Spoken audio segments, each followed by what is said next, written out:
Hey, what's up guys? So today I'm going to be working on getting this fuel tank out of the XJS.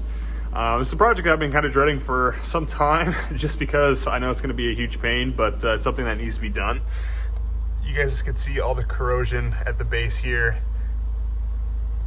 And on top of that, it reeks of fuel in the trunk now. I've done a few things already. I removed the gas from the gas tank, removed the two bolts and this bracket. I've also removed the battery. Next, I need to work on getting that bracket out, as well as I'm going to take off the trunk lid and then the fuel filler neck. It looks like it's only held in by 3 Phillips head screws. So I'm going to put you guys up on the time lapse and get to work.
Alright guys, quick update. So I was able to get the fuel tank loose, and I think I'm almost ready to slide this thing out, but before I do, I want to show you guys everything that I had to do to get to this point. So first, you need to take out this bracket, which is partially covered by this piece here. You just have to take that out. That's simply just pull it out. And then this piece, this side panel piece, is mounted there. And it has 3 main mounting points. You got one there, that top piece, and you got 1 Phillips head screw back here, as well as 8mm nuts along the top. These look like grounding points for the electrical. These 2 are Phillips head as well. That top one is kind of a pain. The fuel tank is just in the way to where you can't get a screwdriver in there. So what I did, I took a Phillips head attachment and put it on a ratchet, and I was able to get it out that way. This one, simple screwdriver, and that removes it, as well as this one here. 8mm, as I mentioned before, and then you are then able to get access to that top bang clamp. One thing while you're here, you will need to loosen this these 3 Phillips head screws. But one thing I do want to mention, that there is one bracket that sits right here, and I'll show you guys that here in a second. That's going to need to be removed, and that just holds the fuel filler neck at an angle so it doesn't get in the way of the fuel door. So the fuel filler neck, this is arranged in the car this way, except that's flat, so it would be sitting like that. I mentioned before, take out the 3 Phillips head screws, and then it looks like they put some kind of adhesive on the fuel filler neck. So what I did, I took off the cap and then used a pair of good pliers and set it to where it wasn't crushing the grooves for the gas cap to actually seat into the fuel filler neck, and kept on pulling and twisting, and it finally came out. Put a rag on there so none of the fumes come out. Obviously, I still have a few more vent tubes and one line to go, and then hopefully this thing will slide right out, as well as the fuel sending unit. But what I did, these fuel tanks are almost glued inside to the padding. So I just used a crowbar, got it on each side, and knocked it loose that way. I didn't hit it, I guess pried it out would be the better word. But that's where I'm at. So what I'm gonna do, undo these hoses, fuel sending unit, and then hopefully this thing will slide right out.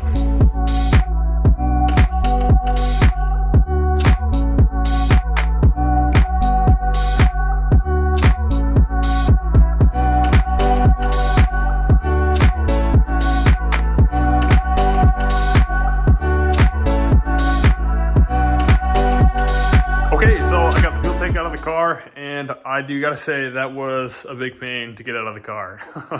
A few takeaways is that fuel is going to get everywhere. I had quite a bit of residual fuel in the tank. I think I got it all out, but I definitely did not.